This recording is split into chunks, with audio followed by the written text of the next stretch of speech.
Ternyata ini toh kunci penyebab ekonomi RI tetap sehat meskipun gejolak rasasi melanda dunia.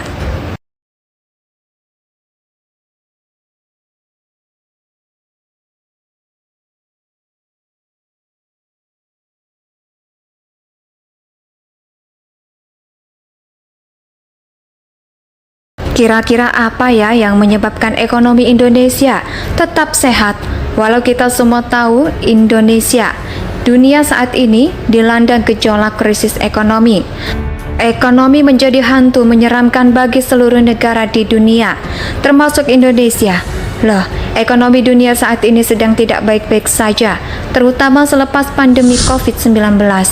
Melihat laporan perkembangan ekonomi global yang mengkhawatirkan, semakin sadar bahwa jurang krisis dan resesi ada di depan mata. Komoditas energi yang melotot pun saat ini membuat inflasi pun melambung tinggi. Panasnya inflasi bikin Bank Sentral Dunia memutuskan mengetatkan kebijakan moneter, yaitu dengan menaikkan suku bunga pada akhirnya dianggap sebagai pemantik awal resesi.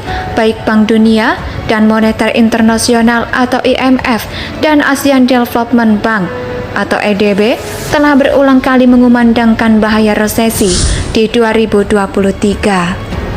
Meski demikian, kondisi perekonomian Indonesia saat ini, saya akan kebal terhadap ancaman resesi tersebut. Berbagai mesin pendorong perekonomian menunjukkan situasi saat ini sudah jauh lebih baik. Mulai dari performa neraca perdagangan yang cemerlang, aktivitas manufaktur yang menguat, tekanan inflasi yang berkurang, peningkatan konsumsi yang menunjukkan aktivitas perekonomian hari kian hari tumbuh. Mengutip data dari Kementerian Koordinator Bidang Perekonomian Republik Indonesia, perekonomian Indonesia tumbuh imperatif sebesar 5,44% year of year pada triwulan 2 tahun 2022, dan secara triwulan ekonomi nasional tumbuh 3,73% kuarter. Bahkan PDB harga konstan jauh lebih tinggi dibandingkan sebelum pandemi, jadi sebesar 2.924 triliun rupiah. Capaian ini menandakan tren pemulihan ekonomi Indonesia terus berlanjut dan semakin menguat.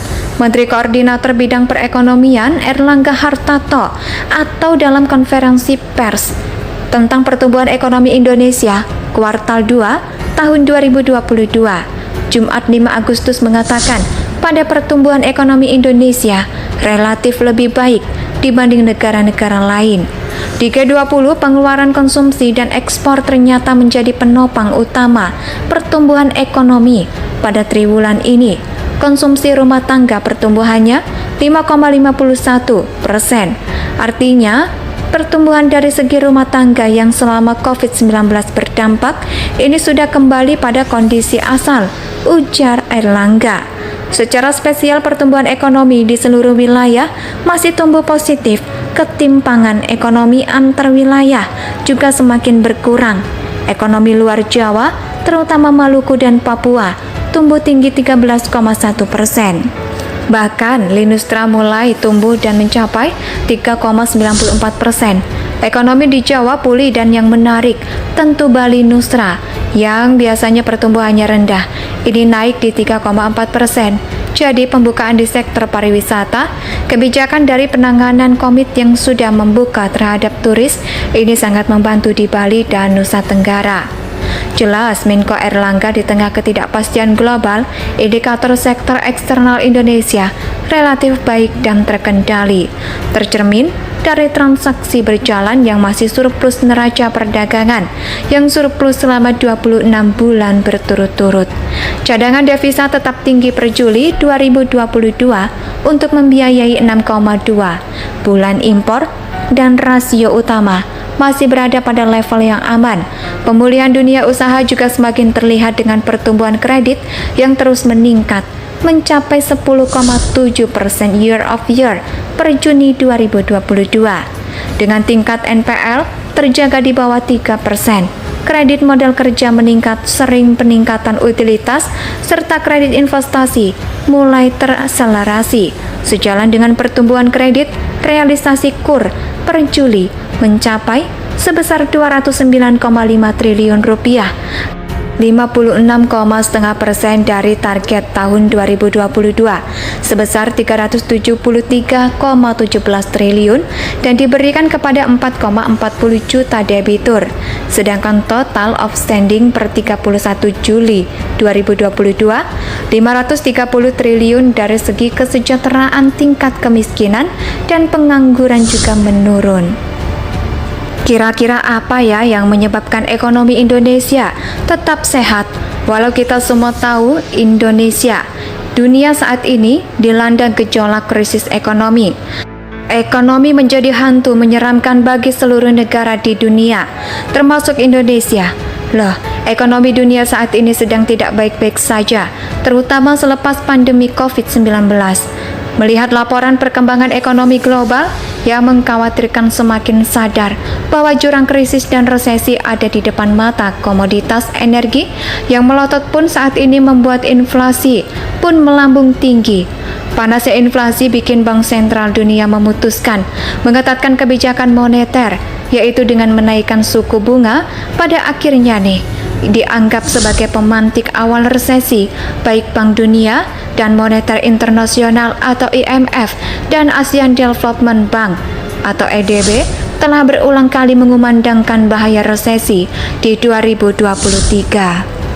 Meski demikian, kondisi perekonomian Indonesia saat ini, saya akan kebal terhadap ancaman resesi tersebut. Berbagai mesin pendorong perekonomian menunjukkan situasi saat ini sudah jauh lebih baik, mulai dari performa neraca perdagangan yang cemerlang, aktivitas manufaktur yang menguat, tekanan inflasi yang berkurang, peningkatan konsumsi yang menunjukkan aktivitas perekonomian hari kian hari tumbuh. Mengutip data dari Kementerian Koordinator Bidang Perekonomian Republik Indonesia, perekonomian Indonesia tumbuh imperatif sebesar 5,44% year of year pada triwulan 2 tahun 2022, dan secara triwulan ekonomi nasional tumbuh 3,73% kuarter. Bahkan PDB harga konstan jauh lebih tinggi dibandingkan sebelum pandemi, jadi sebesar 2.924 triliun rupiah. Capaian ini menandakan tren pemulihan ekonomi Indonesia terus berlanjut dan semakin menguat. Menteri Koordinator Bidang Perekonomian Erlangga Hartarto atau dalam konferensi pers tentang pertumbuhan ekonomi Indonesia kuartal 2 tahun 2022 Jumat 5 Agustus mengatakan pada pertumbuhan ekonomi Indonesia relatif lebih baik dibanding negara-negara lain. Di G20, pengeluaran konsumsi dan ekspor ternyata menjadi penopang utama pertumbuhan ekonomi pada triwulan ini. Konsumsi rumah tangga pertumbuhannya 5,51%. Artinya, pertumbuhan dari segi rumah tangga yang selama COVID-19 berdampak ini sudah kembali pada kondisi asal, ujar Erlangga. Secara spesial, pertumbuhan ekonomi di seluruh wilayah masih tumbuh positif. Ketimpangan ekonomi antar wilayah juga semakin berkurang. Ekonomi luar Jawa, terutama Maluku dan Papua, tumbuh tinggi 13,1%. Bahkan Linustra mulai tumbuh dan mencapai 3,94%. Ekonomi di Jawa pulih, dan yang menarik tentu Bali Nusra yang biasanya pertumbuhannya rendah, ini naik di 3,4%. Jadi pembukaan di sektor pariwisata, kebijakan dari penanganan COVID yang sudah membuka terhadap turis ini sangat membantu di Bali dan Nusa Tenggara. Jelas Menko Erlangga, di tengah ketidakpastian global, indikator sektor eksternal Indonesia relatif baik dan terkendali, tercermin dari transaksi berjalan yang masih surplus neraca perdagangan yang surplus selama 26 bulan berturut-turut. Cadangan devisa tetap tinggi per Juli 2022 untuk membiayai 6,2 bulan impor, dan rasio utama masih berada pada level yang aman. Pemulihan dunia usaha juga semakin terlihat dengan pertumbuhan kredit yang terus meningkat mencapai 10,7% year of year per Juni 2022. Dengan tingkat NPL terjaga. Indonesia tanah